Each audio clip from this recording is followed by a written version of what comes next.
Hello à tous. Bonjour. Alors, comme d'habitude, Michel et Claire, Mhm. on aimerait vous partager quelque chose après ce Covid, hein. On a pu sortir, je ne sais pas ce que vous pensez, vous en êtes où aujourd'hui, avec tout ce qui s'est passé dans vos familles. En tout cas, nous, on s'est sentis privés. Euh, on voit que la liberté, c'est important, hein, Mhm. de pouvoir, ne serait-ce que se balader au bord du lac. Mhm. Et le dernier film qu'on avait fait, c'était au bord du lac, juste avant ce Covid. En fait, c'était le samedi, juste avant qu'il ferme, que tout soit fermé et qu'on soit dans le confinement. Voilà, on aimerait vous encourager en tout cas. Mhm. Et on espère que le Seigneur fait le travail qu'il veut dans chacun de nos vies. C'est un temps aussi où je crois qu'on n'a jamais autant été encouragé à écouter ce que le Seigneur voulait vraiment nous dire et à sortir des schémas tout faits en fait. Parce que vous le savez certainement qu'au fond de vous, vous avez une vision, des dons que vous avez reçus du Seigneur pour les mettre au bénéfice des autres. Mais il y a tellement de choses qui existent autour que c'est pas évident de pas se conformer. Et entre ce qu'on a dans notre cœur et ce qu'on a dans notre tête, il y a souvent un combat très fort. Et c'est très dur de rester dans cette simplicité de qui on est vraiment. Mais on aimerait vous encourager à simplement rester qui vous êtes. Parce que tel que vous êtes, Dieu vous a créé. Et sans dénaturer qui vous êtes, votre message est important. Tout à fait. Ce que vous avez vécu, ce que vous vivez, vous et vos familles, c'est capital pour ce que le monde vit autour de nous. Et ils ont besoin d'entendre votre témoignage. Comment Dieu vous a tiré de cette situation, ou comment Dieu est intervenu dans votre vie, et comment il intervient maintenant. Et c'est dans ce sens qu'on veut vous encourager aussi. Tout à fait. Et puis, n'oubliez pas que, comme l'a dit ma bien-aimée, vous avez reçu quelque chose. Et ne vous comparez pas. C'est très difficile de ne pas se comparer. Parce qu'on est tous plus ou moins avec ces stimuli en fonction de ce que l'autre fait ou ne fait pas. Et ça, c'est vraiment la nature humaine. On voit entre un homme, une femme, et entre ce que les hommes font, ce que les femmes font, le désir dans le cœur de l'homme, le désir dans le cœur de la femme aussi. Et puis, on avait déjà parlé du manque et les insatisfactions. Et puis, je pense dans ce déconfinement, il y a beaucoup de choses qui ont dû sortir et qui ont été mises à la lumière. Alors, ces choses qui sont mises à la lumière ne sont pas forcément négatives, mais Dieu veut nous parler par rapport à ces choses. Il veut nous instruire, veut nous enseigner. Et laissons-nous travailler parce que dès qu'on arrête tout, on a tout posé, vous avez dû le voir, hein, vous avez vraiment l'expérimenté, vous l'avez expérimenté. D'un seul coup, on ne peut plus rien faire. On est obligé de s'arrêter. On est obligé de parler avec nos enfants. On est obligé de parler avec le mari ou avec l'épouse. Alors, ce n'est pas toujours le cas, hein, mais les gens qui travaillaient puis qui ont dû se rencontrer, rester, vivre 24 heures sur 24 ensemble, eh bien, ça n'a pas dû être facile, mais le Seigneur, il apprend quelque chose.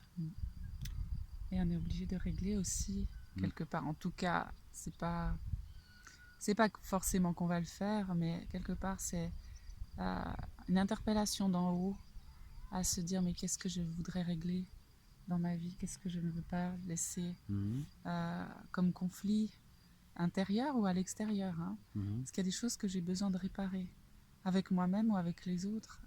C'est vraiment pas pour vous faire la leçon que je dis ça et qu'on dit ça. C'est parce que nous-mêmes, on a été très travaillés et qu'on l'est encore.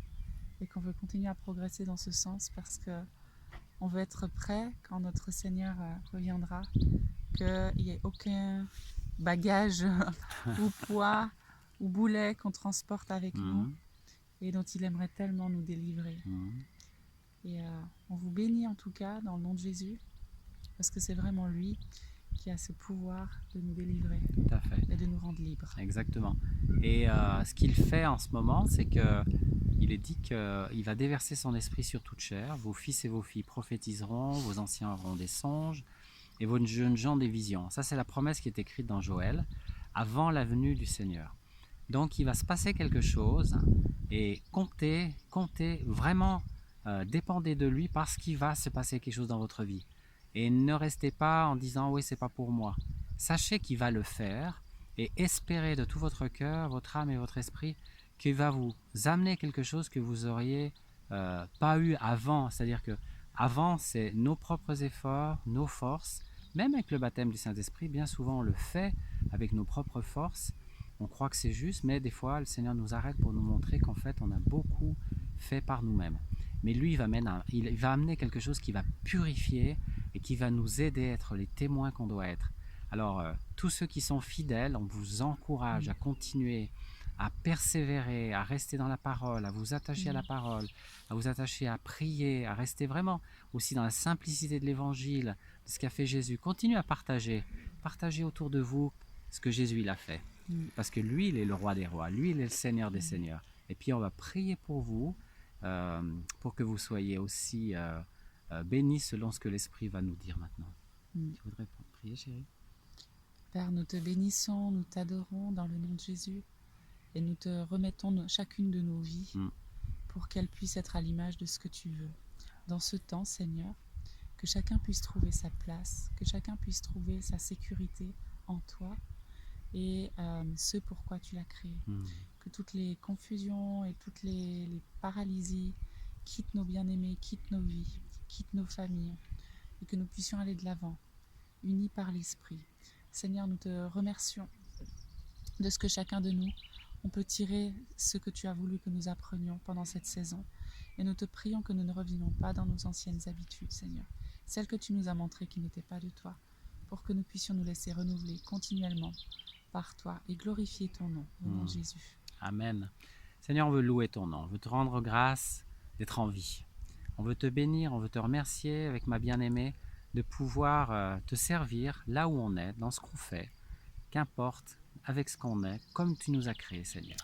Et on veut bénir toutes les personnes et on prie vraiment que chaque personne qui se sent rejetée aujourd'hui, qui se sent dans l'abandon, qui se sent même angoissée ou stressée ou face à l'avenir, toutes ces choses qui inquiètent l'homme, Seigneur, on prie vraiment aujourd'hui que tu touches leur cœur. Tu les attires à toi, qu'ils puissent se tourner toujours plus vers toi, Seigneur. Que chacun puisse se détourner de soi-même pour se tourner vers toi. Parce que tu as dit que par ton esprit, nous étions le temple du Saint-Esprit, que tu vas nous conduire et tu nous conduis dans toute la vérité. Et on te bénit pour cela. On veut élever ton nom, Seigneur. Tu es digne de louange. Merci de faire descendre ton feu purificateur sur chacun et chacune et sur nous aussi parce que nous avons besoin de toi. Et nous voulons dépendre de toi. Et nous voulons grandir et toujours ressembler plus à Jésus de ce que tu fais. Et ça, c'est un grand défi. Et heureusement, Seigneur, que tu as envoyé ton esprit pour le faire. Et puis nous sommes là. Et nous nous réjouissons de pouvoir vous revoir peut-être aussi. Et on bénit toutes les personnes qui auront le désir de nous voir ou qu'on va pouvoir voir, Seigneur. On les bénit au nom de Jésus. Oui. Amen. Amen. Alors soyez bénis. Prenez le temps pour ce qui est vraiment important. On se le dit maintenant tous les jours parce que votre mari, votre femme, vos enfants, c'est très important. Alors, bénissez-les. Voilà. Et vous êtes une bénédiction pour nous aussi, là où vous êtes. Tout à fait. Alors, c'était Claire. On était là autour du lac de Divonne et on espère pouvoir vous faire des petits messages comme ça. En tout cas, et si vous avez des paroles d'encouragement aussi quand on postera ce film, n'hésitez pas à oser. N'hésitez pas à oser, même nous contacter, même faire quelque chose, un petit mot comme ça. Ouais. On n'hésitera pas à vous rappeler. C'est pas le but de faire un autre mouvement ou un autre, je ne sais pas comment l'appeler, mais on est des êtres humains et on a besoin d'être en contact les uns avec les autres. Voilà. Alors, super, chérie. Alléluia. En tout cas, on aime tous ceux qui aiment le Seigneur et vous aimez aussi ceux qui aiment le Seigneur. Alors ça, c'est merveilleux. À bientôt. À bientôt. Alléluia. À bientôt. Et shalom. Shalom. Je te laisse appuyer sur le petit bouton, chérie. Pour ceux qui regardent, ça c'est juste la fin. Voilà.